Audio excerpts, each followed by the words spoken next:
जाने का समय। क्या तुमने अपना हॉलिडे होमवर्क खत्म कर लिया? सीमा ने गीती से पूछा। सब नहीं, मुझे पैकिंग भी शुरू करनी है। गीती ने एक लंबी सांस ली। वह उस दिन घर वापस चली, अपने बेडरूम की दीवार पर कैलेंडर को देखती हुई। महीने का पहला हिस्सा लाल क्रॉस से भरा था। वे दिन थे जिन्हें उसने उदास रहकर काटा था, उन दिनों को सोचती हुई जब वह हॉस्टल में वापस जा सकती थी। लेकिन बाकी महीना खाली सा था। ये वो दिन थे जब उसने जाने के बारे में सोचना बंद कर दिया था। समय जैसे उड़ सा गया और अब जाने का समय आ गया था। उसकी छुट्टियां खत्म हो रही थीं, लेकिन कुछ बदल सा गया था। हॉस्टल वापस जाना अब कुछ ऐसा नहीं था जिसका वह इंतजार कर रही थी। उसका एक मन बिल्कुल भी जाने के लिए तैयार महसूस नहीं कर रहा था। छोटी दादी घर में बने लड्डुओं वाला एक स्टील का डब्बा लेकर अंदर आई। हर सुबह ये खाना, ये तुम्हें ताकत देंगे, उन्होंने कहा, इसे बिस्तर पर चीजों के ढेर के पास रखते हुए जो गीती को पैक करनी थी। क्या मैं तुम्हें पैकिंग में मदद करूं? उन्होंने पूछा जब उन्होंने गीती को धीरे धीरे और सोच समझकर अपने सूटकेस में कपड़े रखते देखा। नहीं छोटी दादी, मुझे इसे खुद ही करने की जरूरत है, गीती ने अपने चारों ओर बिखरे हुए सामान के बीच मुस्कुराकर कहा। गीती पलटी और अपनी दादी को कसकर गले लगाया। छोटी दादी, गीती की आवाज उसके गले में अटक सी गई। उसने आंसुओं की उम्मीद नहीं की थी, लेकिन अचानक से वह उसके गालों पर लुढ़क रहे थे। बिमला ने धीरे से गीती को घुमाया और उसे करीब खींचा, अपनी नर्म साड़ी के छोर से आंसू पोंछती हुई। बेटा, उन्होंने धीमे से कहा, जाने को लेकर उदास महसूस करना ठीक है। दरवाजे पर एक धीमी सी दस्तक हुई। कर्नल दरवाजे पर खड़े थे, अपने हाथों में कुछ पकड़े हुए। मेरे पास तुम्हारे लिए कुछ है, उन्होंने कहा। उनकी आवाज में नरमी थी। वे आगे बढ़े और एक पुरानी किताब आगे बढ़ाई। ये तुम्हारे पापा की थी। उन्होंने अपना हाथ पुराने कवर पर चलाया, इसे थोड़ी देर तक पकड़े रखा। गीती की सांस अटक सी गई। वे धीरे धीरे आगे बढ़ी, किताब को दोनों हाथों से लेती हुई जैसे वो कांच की बनी हो। उसके दादाजी शायद ही कभी उसके पापा के बारे में बात करते थे, और जब वे बोलते थे तो उनके शब्द भारी से लगते थे। लंबे समय तक उनमें से किसी ने कोई भी बात नहीं करी। इसे रखो, उन्होंने कहा, अपना गला साफ करते हुए। गीती की आंखें चमक उठी। तुम्हारे पापा को ये किताब बहुत पसंद थी, उन्होंने प्यार से कहा। थैंक यू, गीती ने धीमे से कहा, जब उसने एक एक करके नर्म पन्नों को पलटा।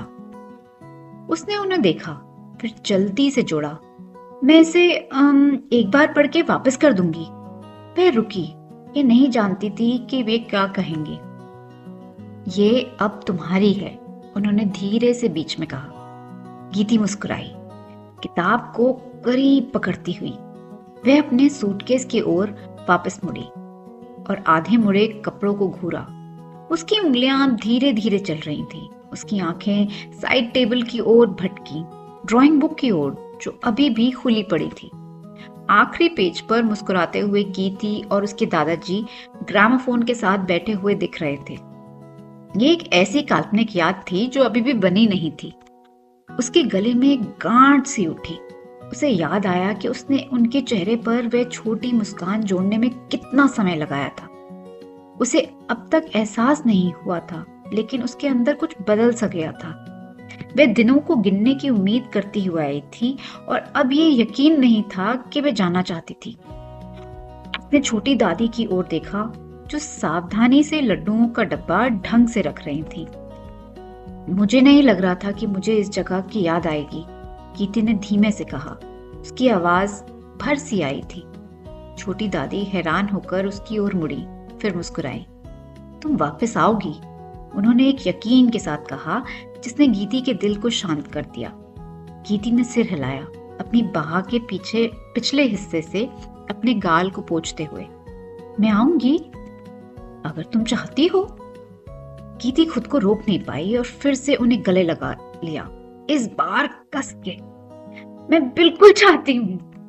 तुम जानती हो, तुम पेंसिल ठीक वैसे पकड़ती हो जैसे तुम्हारे पापा पकड़ते थे, थोड़ी टेढ़ी। वे मुस्कुराई, गीती के बालों में अपनी उंगलियां फेरती हुई। तुम हमें लिखोगी ना? लिखूंगी, मैं अपनी ड्राइंग भी भेजूंगी, गीती ने उत्साह से जवाब दिया। उसने सूटकेस बंद किया और एक पल के लिए उसके बगल में बैठ गई। घर जैसे उसके रग रग में बैठ गया था। भारी किताबों की अलमारियां, सुबह का सूरज जो पूर्वी खिड़की से अंदर आता था, और उसके दादाजी जो अब डरावने नहीं थे। उसने एक गहरी सांस ली। यह जाने का समय था, लेकिन छोड़ने का नहीं। तभी जब वह अपने पैक किए सूटकेस के पास बैठी थी, उसने सीढ़ियों में कदमों की आहट सुनी। छोटू दरवाजे पर खड़ा था, सीमा और रानू के साथ। वे कुछ हिचकिचाए से लग रहे थे, अनिश्चित कि क्या उन्हें इस विदाई का हिस्सा होना चाहिए था। लेकिन गीती उन्हें देखकर खिल उठी और हिचकिचाहट पिघल गई। सीमा पहले अंदर आई, अपनी पीठ के पीछे कुछ पकड़े हुए। मैं तुम्हारे लिए कुछ लाई हूं, उसने कहा, एक छोटे कागज के बैग को आगे बढ़ाती हुई। आम की टॉफी, जब तुम्हें हमारी याद आए, जो पक्के से आएगी। गीती अपने आंसुओं के बीच हंसी। ये मीठी और खट्टी आम की स्वाद वाली टॉफी से प्यार करने लगी थी, जो सीमा ने उसके साथ बांटी थी। रानू आगे आया, शांत, एक साफ सुथरे मुड़े हुए कागज को पकड़े हुए। ये राग मारवा है, उसने सरलता से कहा। वह जो तुम्हें पसंद है, मैंने नोट्स लिख दिए हैं, तो तुम भूलोगी नहीं। गीती ने इसे एक खजाने के नक्शे की तरह लिया। कागज पर उसके साफ सुथरे स्वर उस संगीत को दिखा रहे थे।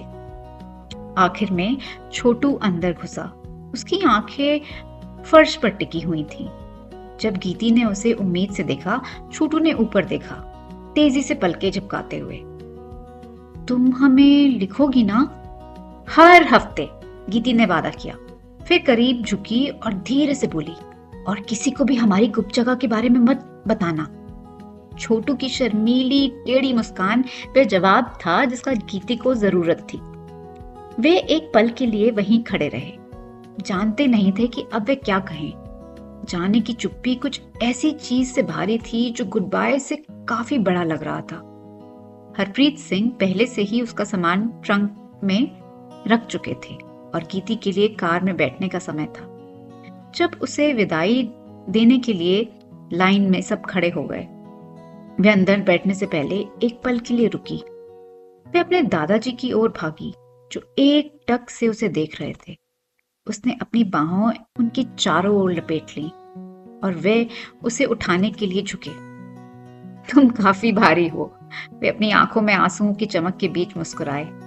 वह दोनों मुस्कुराए। सुबह की हवा एक नई शुरुआत के वादे के साथ ताजा थी। आंगन में आम के पेड़ की पत्तियां सरसरा रही थीं और दूर कहीं कोयल की जानी पहचानी पुकार सुनाई दे रही थी। ये सारी आवाजें जो विदेशी सी लगती थीं, अब एक सुरक्षित घर की तरह लग रही थीं, जैसे वे छोड़ने के लिए तैयार नहीं थी। जैसे जैसे कार दूर गई, गीती ने घर के सामने खड़े दोस्तों को पीछे देखा। उसके दादाजी, छोटी दादी, रानू, सीमा और छोटू सब तब तक हाथ हिलाते रहे जब तक वह उन्हें देख नहीं सकती थी। उसने अपने पापा की किताब और राग मारवा के नोट्स वाले मुड़े हुए कागज को अपनी छाती से करीब पकड़ लिया। वह एक मेहमान बनकर आई थी, दिनों को गिनती हुई। अब वह इस एहसास के साथ जा रही थी कि उसे एक ऐसी जगह मिल गई थी जिसे वह सच में घर कह सकती थी। शायद यही मारवा की भावना थी, कुछ ऐसी चीज के लिए कड़वी मीठी चाहत जो हमेशा के लिए नहीं गई, बस थोड़ी देर के लिए पहुंच से बाहर, कुछ ऐसा जिसके पास वे वापस आएगी। ये सिविल लाइंस में अपनी अगली गर्मियों की छुट्टियों के बारे में सोचने लगी, जब वे फिर से राग सुनेगी और अपने दोस्तों के साथ खेलेगी।